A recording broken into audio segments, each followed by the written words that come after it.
মা তো ফেরাই দেয় না, মায়া করে।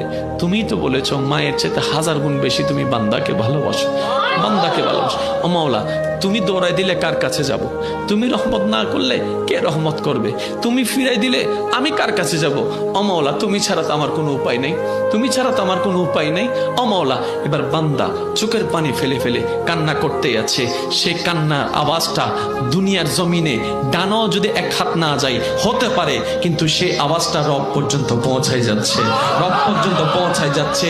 যে চোখের পানিটা চোখ থেকে জোরে জোরে গালের মধ্যে শুকাই যাচ্ছে, যাই নামাজে বিলীন হয়ে যাচ্ছে।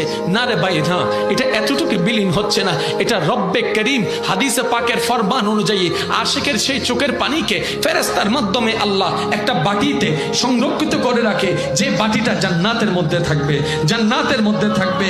এমন পানি আল্লাহ পাক নষ্ট হতে দেয় না। বান্দা চোখের পানি ফেলতেই আছে, মন থেকে আত্মসমর্পণ করতে আছে। হঠাৎ রবের রহমত ডাক দিয়ে বলে, লা তাকনাতু মির রাহমাতিল্লাহ। এত টেনশন করছ কেন?